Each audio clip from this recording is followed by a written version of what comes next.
ส่งถึงจะถึงพระพุทธรูปก่อนก็ไปทุกวันพระสงฆ์อยู่วัดอื่นๆในองค์วัดโตเก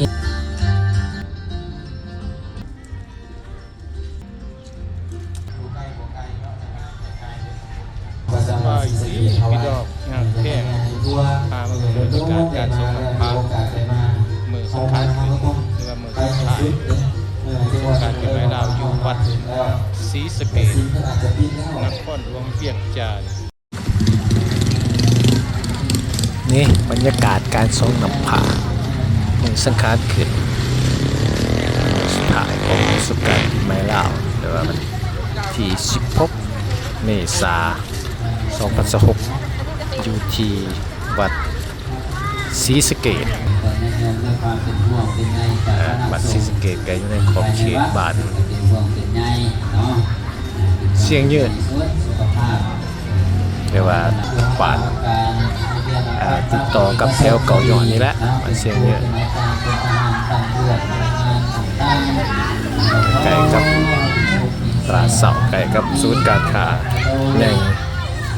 กัดเซ็นเตอร์นี่แหละวัดเก่าแก่อีกแห่งหนึ่งอยู่ในนครหลวงเวียงจันทร์วัดนี้คือสงครามทำลายระยะหนึ่งเนาะต่อมาเจ้าอนุวงศ์นี่ถือทรงกลับคืนมาปกครองนครหลวงเวียงจันทร์ใหม่เนาะแต่ว่าอยู่ในการปกครองของสยามสมัยนั้นเจ้าอนุวงศ์ก็ได้บูรณะคืนใหม่สร้างศาลสองแปลงแล้วก็สร้างศาลจำนวนหนึ่งใหม่ขึ้นมาเป็นวัดศรีสะเกษวัดใหม่สวยสดงดงามสมัยนั้น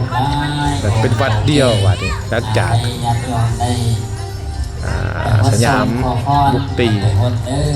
ครั้งสุดท้ายครับที่ไปจับตัวกษัตริย์เวียงจันทร์องค์สุดท้ายเนาะคือเจ้าอนุวงศ์นี่กบฏได้จูบเขาเนาะเพราะว่าเป็นบ่อนนอนของทหารสยามที่เขามาตีเวียงจันทร์มาจูบเขาเวียงจันทร์แต่ว่าบ่จูบว่าศรีสะเกษเพราะว่าเป็นบ่อนนอนของเจ้าพักว่าศรีสะเกษเนาะเมื่อบัดเดียวนี่ได้บ่ได้จูบเขาในสมัยสงครามสยาม65 ลาวถือว่าเป็นวัดเก่าแก่อีกวัดหนึ่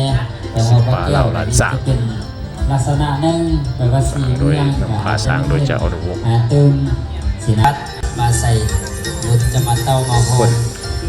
ในนครหลวงเวียงจันทร์ก็มาหลายคือกันกับวัดอื่นๆครับมาแต่ว่าตอนนี้ใกล้สิค่ำแล้วเนาะ7 โมงปลายเชียงว่า18 โมงแล้วเพิ่นได้ปิดประตูซิมหั่นบอกว่าท่านเพิ่นปิดแล้วบอกให้เขาไปส่งอยู่ในซิมกับซิมใหญ่เลยมีกรมเรียนออกหอบกรมเรียนกับแพงผามออมหอบซิมมีพระพุทธรูปเก่าแก่ทั้งพระพุทธรูปใหม่คือว่าคลังพุทธรูปทองเงินต่างๆว่าซะหลายพันองค์ว่าซะพระพุทธรูปถือทำลายถือจูดเผาไหม้บ่หมดก็มีหลายอยู่ในซิมวัดศรีสะเกษเนี่ยวัดศรีสะเกษนครหลวงเวียงจันทร์เนาะอยู่ใจกลางนครหลวงเวียงจันทร์นี่แหละไปต่อหน้าวัดศรีสะเกษนี่ก็อยู่แคมป์ถนนลานสร้างต่อหน้าก็เป็นกระทรวงศึกษาธิการและกีฬาต่อหน้าวัดศรีสะเกษนี่คนฝากทางกับถนนลานสร้างนั่นซะมีถนนเส้นรองในเส้นหนึ่งผ่านมาทางเบื้องตะเวนตกของนาวัดศรีสะเกษ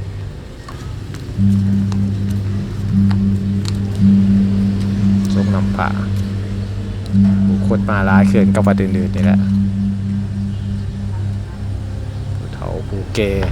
ผู้หน่อยผู้นุ่มมานำผู้ปกครองมาด้วยตนเองผู้ใหญ่แน่ก็ได้มาสืบสานวัฒนธรรมที่คล้องประเพณีอันดีงามของชาวพุทธลาวที่ได้ปฏิบัติกันมาตั้งแต่สมัยบูฮานพุ่นแหละประเพณีการทรงนำพาในระยะกุศลการปีใหม่ลาวเนาะในมือ มือสุดท้ายมือสังขารขึ้นวันนั้นซะที่16เมษายน2016เป็นมือหลังบาทมือเฮ็ดทุกสิ่งทุกอย่างสะสร้างหลังสวยงดนำดำหัวมีพระคุณผู้ใหญ่พ่อแม่ของเนาะพระในบาทหลายกับมักเฮ็ดในมื้อนี้กายมื้อนี้ไปก็บ่เป็นหยังระยะปีใหม่อยู่หั่น16 17 18ก็บ่เป็นหยังอิงตามความสะดวกมีเวลากลับบ้านก็ไปส่งพระอยู่เรื่อยก็คือพ่อแม่ผู้ปกครองผู้มีพระคุณเกฮอดเนาะเฮ็ดกันคือนั่นน่ะเป็นวัฒนธรรมมาแล้ววัฒนธรรมมีของประเพณีอันดีงามที่สืบทอดกันมาแล้วก็จะสืบทอดกันเฮ็ดต่อไปเนาะว่าประเพณีก็ดนนานแล้วประเพณีแบบนี้เนี่ยกุศลการปีใหม่ลาวนี่เฮ็ดมาตั้งแต่สมัยศาสนาพุทธเขามาลาวตะบิดก่อนโคโซแต่ว่าบ่เป็นทางการสมัยก่อนน่ะก็ยังบ่ทันแม่นศาสนาพุทธเบิดดอกกับอยู่พุทธกับศาสนาพราหมณ์เนี่ยนะเนาะเพราะว่าพระอรหันต์หันและเอากระดูกของพุทธเจ้ามาไว้อยู่อุโมงค์อยู่ในเดินถาดหลวงนี่ตั้งแต่ก่อนโคโซพุทธแสดงว่าศาสนาพุทธเนี่ยก็มาสู่เมืองเวียงจันทน์ตั้งแต่สมัยนั้นพุ่นแหละไปต่างแต่ว่าบ่ทันได้แผ่ขยายหลายก็แม่นสมัยต่อโทมอาณาจักรล้านสร้างเป็นหนึ่งเดียวนี่แหละเจ้าฟ้างุมเจ้าฟ้างุมถอนโฮงอาณาจักรล้านสร้างเป็นเอกภาพว่าเมืองลาวทั้งหลายเป็นอาณาจักรล้านสร้างกว้างใหญ่ไพศาลแต่เอาศาสนาพุทธมาเผยแผ่อย่างกว้างขวางเกิดว่าเป็นศาสนาประจำศาสตร์ของชาวพุทธลาวเลยไปตั้งแต่สมัยปีคศ1,300ปลายพุ่นแหละไปตั้งแต่สมัยนั้นพุ่นมาก็เริ่มฉลองถึงบุญปีใหม่กุศลการลาวตั้งแต่พุ่นละมาเนาะหลายหอยปีเดียวกันซะเนาะบรรยากาศการทรงนำพระสุดท้ายที่วัดศรีสะเกษนครหลวงเวียงจันทน์